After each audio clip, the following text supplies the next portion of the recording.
Okay, so I'm starting a new build. I want to make it modular, I want to make it multi-fuel, and I want to make it waste oil burning. And also I want to make it out of what you see here. I've got a barrel, some steel, and a door off an old stove. And I'm starting it right now. Here we go.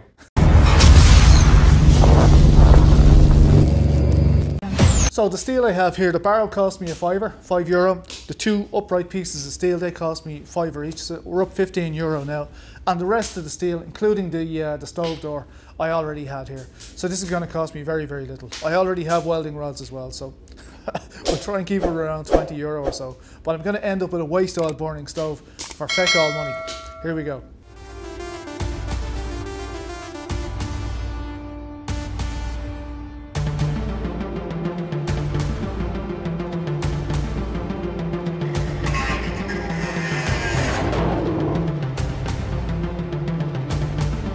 There you go.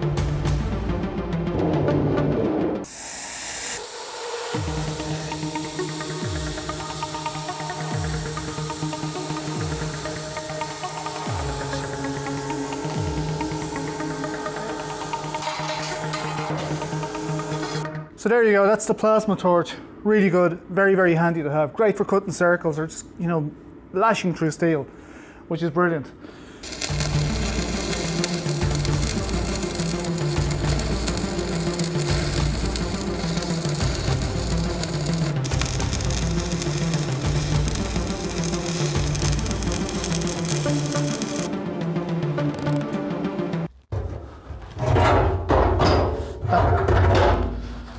I'm just going to rotate it so it doesn't fall out the front. I've got a couple of pieces of timber under it as chocks. There you go. Now that's it, it's in. You saw how easy it went in, very easy. I'm going to drill some holes in this. I'm going to put some stainless steel bolts in it that I can open them later. And some fiberglass rope then, some heavy stuff, maybe 25mm thick, you know, 20mm thick, something like that, some fairly decent rope. I'm going to go around the perimeter of that and clamp it down over the fiberglass rope. The fiberglass rope then will give me the seal I need for it. There's going to be a door on this. I'll show you all that.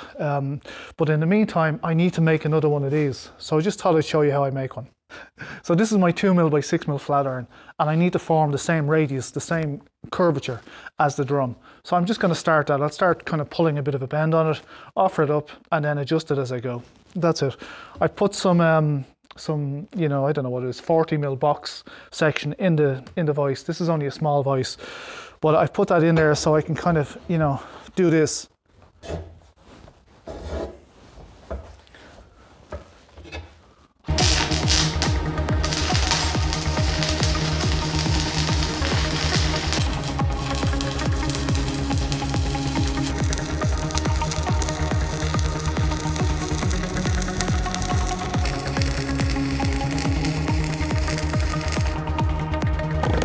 You know, so I've just welded it there, and when I get it right, I just, you know, weld the rest of it. Easy enough.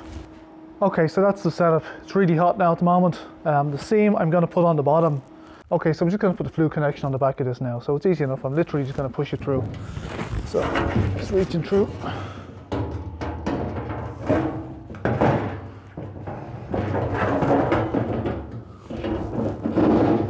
Let's throw that in. Alright, that's it on, and I'm just going to put some nuts and bolts to get it started. So what I'll do is I'll lay it like that, and I'll put the joint on the side or down near the bottom. Now there's ridges on this barrel, they do that for strength.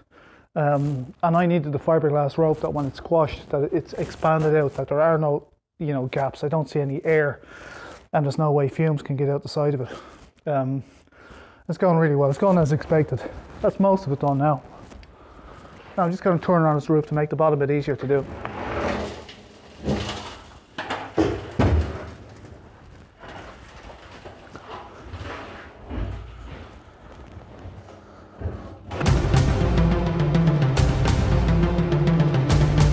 So this is the end of the rope here, and literally I'm just going to cut it like that.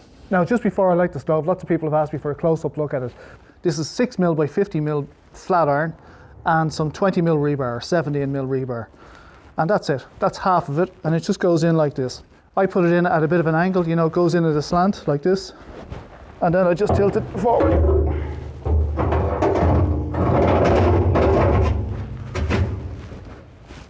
And that's it, it's in. A couple of seconds and it's in. It's really strong. I don't know how long I'm going to get out of it because I do plan on burning waste oil in this eventually. So this should be quick and easy to light. I'm lighting it outside of the shed so that when the paint on the outside of the barrel burns off, it doesn't throw a load of smoke into the shed. So here we go. So the bit of a flue on the back is just pushed into position. It's not even screwed on. Now it looks okay. So when I close this, it should get the air for the burn up through the bottom of it. That's looking fairly nice now. So it's going okay. If the fire takes, this will be great. I'll throw some more stuff on it. And it's clear at the moment, but there's going to be a lot of smoke off the outside of the barrel in a few minutes once the fire gets up to temperature, you know. Oh, I can see the paint beginning to go off the outside of the barrel already. Yep. It was a nice red. It won't stay that way for long, unfortunately.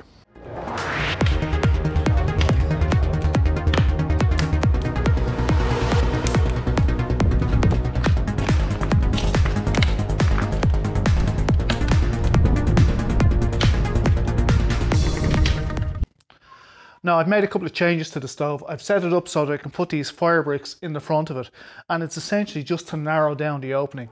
With the opening the size it is, there's too much air coming in and not enough suction on the flue, so some of the smoke is going to come out. So the handiest way of doing that is just for me to put a bit of, you know, fire brick in there. So I've welded up a bit of a bar in there, just a retainer to hold these things, and I just drop them in. Okay, so the smoke is going in the right direction. I can see it being sucked in now, which is great. Means the flue is doing its job. The flue, this is 6-inch flue. The bottom piece there, this is stainless steel. So the stainless steel pipe goes into this socket. I welded this socket onto that. And then up it goes, next socket, and then on out through the roof. So very good. And the stove itself looks like that. So look, it's going really well at the moment. This is the first time I've connected it to a flue. I did light it outside. I just threw in some stuff and lit it and let the paint burn off on the outside of it. These are, yeah, I can actually feel the draw there. I can feel it sucking air through that hole. So the idea of this is that I can, you know, slide these, adjust the air intake, but also open them and put a shovel in there and take out all the cinders, whatever. Obviously there won't be much of that if I'm burning waste oil in it. Okay, so look, you get barrels for nothing pretty much everywhere. This one cost me a fiver, you know, €5. So it's very, very cheap. And although it won't last forever, you know, my last barrel lasted a few years, no problem. And it was still working when I took it out. So look, I could have just cut a square out of the barrel and put some sort of reinforcement behind it, and it would have worked as well. You don't need to see the flame. I like to see the flame. I already had this cast iron door, so I built a frame to accommodate it, and it's working really well. This could be a handy project. You could just cut a hole in the door and literally just throw stuff in and it'll burn. The trick is to connect it up to a flue and to make it so that you can regulate the air intake. So that's what I did. I put a couple of sliders on it, these things, and I can regulate the air going into it, and as a result I can, you know, regulate the burn. 6-inch flue, and the longer the flue the better, because the more suction there is on it. I'm going to do a couple of things with this stove now to make it burn waste oil. It won't burn waste oil as it is, although you could drip waste oil into it, I'm sure, you know, and get it to work. But at the moment, you know, if all I wanted to do was throw in some scrap wood or coal or whatever into this, it'll just burn it and produce heat for the shed. So at some stage very soon, I'm going to make up a burner unit, you know, waste oil burner unit, and put it into this and get that working. And although it's not a cold day, I can feel the heat from here, so it's fantastic. So look, I'm going to leave it there for now. If you liked the video, please thumbs up, subscribe down here if you wouldn't mind, and I'll see you all in the next video. Bye for now, good luck.